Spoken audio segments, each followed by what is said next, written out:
Thakur Tagore please. माननीय सभापति जी, I have already given an माननीय सभापति अपॉर्चुनिटी जी, टू राहुल गांधी जी। राहुल गांधी जी अपने उन्होंने ही हैज एक्सप्रेस हिज फीलिंग जो उनको था।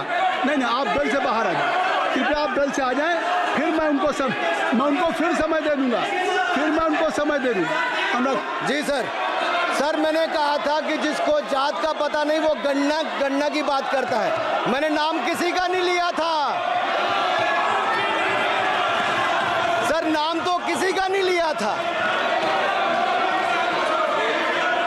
नाम किसी का नहीं लिया था, लेकिन जवाब देने कौन खड़े हो गए।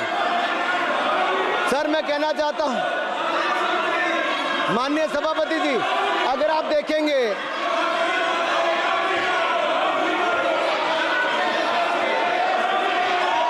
मैंने अनुराग जी को बिठा के मैंने माननीय राहुल गांधी को समय दिया, मैंने अनुराग ठाकुर जी को बिठा के, तो कृपया आप लोग जब एलओपी को टाइम मिल गया तो आप सदन में व्यवधान अब फिर बोलना चाहते हैं, आप खड़े हो जाइए, आप फिर बोलना चाहते हैं, खड़े हो जाइए, चलिए खड़े हो, आप लोग जाइए बिल से बाहर। LOP please, LOP I am giving, तो आप बिल से तो जाइए। सर स्पीकर सर, अगर मैं आपके एलओपी को टाइम दे रहा हूं तो आप ये क्या मतलब?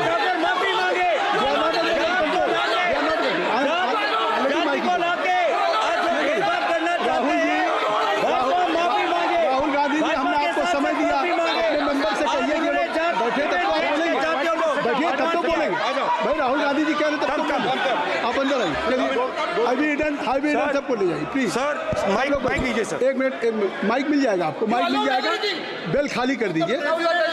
इतनी अच्छी वर्षा पूरा देश इतनी अच्छा बजट पे स्पीच दे रहा है। You have already spoken. Rahul ने कह दिया अभी अब आप अपने लीडर का सम्मान करें। हमने आपके लीडर को दूसरी बार फिर बुला रहा हूं, आप अपने लीडर का सम्मान करें। हाउस के एलओपी हैं और अगर मैं उनको दूसरी बार बुला रहा हूं, उनको बिठा दिया माननीय सदस्य को, तो कृपया आप लोग तो कम से कम इस बात को महसूस करें। मिस्टर केसी मैं please don't be mister Rahul Gandhi आप लोग बैठिए। राहुल स्पीकर सर, बोलने का मन क्या था? स्पीकर सर, सर माइक नहीं सर, माइक यहाँ से नहीं जाती। स्पीकर सर, मैं नाम ले लूंगा, माइक आ जाएगा। स्पीकर सर, जो भी इस देश में दलितों की, आदिवासियों की, पिछड़ों की बात उठाता है, जो भी उनके लिए लड़ता है, उसको गाली खाना ही पड़ता है। और मैं ये सब गालियां खुशी से खाऊंगा, क्योंकि महाभारत की बात हुई तो महाभारत में अर्जुन को सिर्फ मच्छी की आंख दिख रही थी, उसी प्रकार मुझे सिर्फ मच्छी की आंख दिख रही है। जाति जनगणना हम करा के दिखाएंगे, खत्म। आपको जितनी गाली देनी है आप दीजिए, हम खुशी से लेंगे। धन्यवाद गौरव, धन्यवाद श्री अनुराग ठाकुर जी। गौरव जी, नहीं गौरव जी, आप देखिए, गौरव जी आपको हमने समय दीजिए, खत्म हो जाएगा सर। श्री राहुल गांधी खत्म हो जाएगा सर। श्री राहुल गांधी प्लीज राहुल गांधी जी ये तय कर ली, मुझे जब आप चाह रहे हैं मैं आपको बोलने का अवसर दे रहा हूं। हाँ सर, तो कम से कम गौरव जी आपके बोलने के बाद ऐसी परिस्थिति न क्रिएट करें कि सदन को चलाने की जिम्मेदारी जितनी सत्ता पक्ष की है उतनी प्रतिपक्ष भी है। अनुराग ठाकुर जी ने मुझ पर गाली दी है। नहीं कोई मुझे सब बोलने दीजिए सर, मुझे उनको बोलने सर अनुराग ठाकुर जी ने मुझे इंसल्ट किया है, मगर मैं अनुराग ठाकुर जी से कोई माफी नहीं चाहता हूं, मुझे कोई माफी की जरूरत नहीं है। मैं लड़ाई लड़ रहा हूं, जितनी आपको गाली देनी है मैं आपसे कभी माफी नहीं मांगूंगा, मुझे आपकी माफी नहीं चाहिए।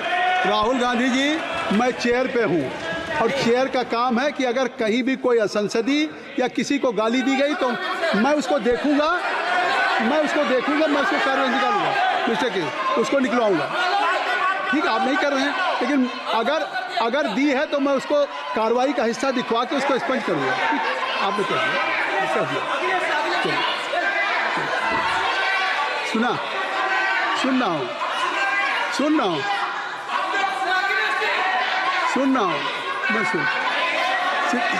श्री अनुराग ठाकुर जी, माननीय सभापति जी, अखिलेश यादव जी, श्री अखिलेश यादव जी, बैठ जाए। श्री अखिलेश महोदय, सभापति महोदय, मैं केवल बैठ इतना, जाइए आप लोग। सभापति महोदय, सभापति महोदय, स्वागत दादा, अभी क्या तरीका है? सभापति महोदय, मेरा आपसे केवल इतना निवेदन है, माननीय मंत्री रहे हैं, बड़े दल के नेता हैं, मंत्री रहे हैं, बड़ी बात कर रहे थे, मैं महाभारत शकुनी ये सब बातें कह रहे थे, दुर्योधन तक यहाँ ले आई है।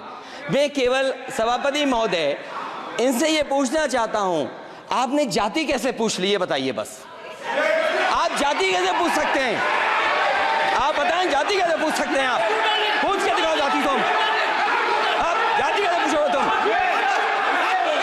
कैसे पूछोगे जाति? आप बैठ। नहीं, जाति नहीं पूछ सकते आप। आपने कह दिया ना, अब आप हमारी आप व्यवस्था जाति नहीं पूछ सकते। आप हमारी व्यवस्था सुन लें, आप मेरी व्यवस्था सुन लें। कोई सदन में किसी की जाति नहीं पूछेगा। अनुराग ठाकुर जी, मैंने उसको स्पष्ट कर दिया। नहीं, श्री अनुराग ठाकुर जी, माननीय सभापति जी, बात आ गई। अब माननीय सभापति जी, उस समय के प्रधानमंत्री स्वर्गीय आरजी वान जी ने यही कहा था कि ओबीसी के आरक्षण का विरोध करता हूं। ये तो सदन में है। आरजी वन ने कहा था कि मैं ओबीसी को आरक्षण का विरोध करता हूं।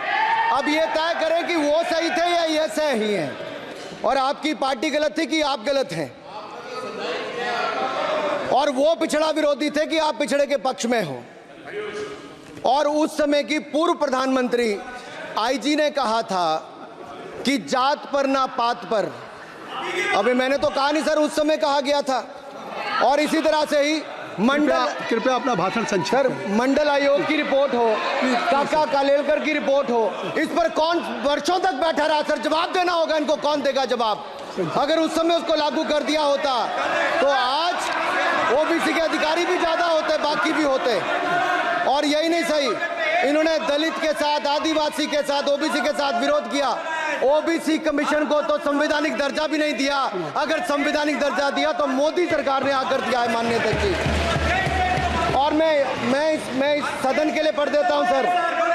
नेहरू जी ने 1961 में आरक्षण के विरुद्ध में लिखा था, I quote, I react strongly against anything which leads to inefficiency and second rate standards. I want my country to be a first class country in everything. The moment we encourage the second rate we are lost. I unquote. ये किसने कहा? देश के पहले प्रधानमंत्री ने कहा। आप उससे सहमत हो कि नहीं सहमत हो बताइए? माफी मांगोगे उसके लिए कि नहीं मांगोगे? कृपया चेयर को आप एड्रेस करें। न्यूज नेशन अब व्हाट्सएप पर खबरों की ताजा अपडेट के लिए न्यूज नेशन के इस QR कोड को स्कैन करें।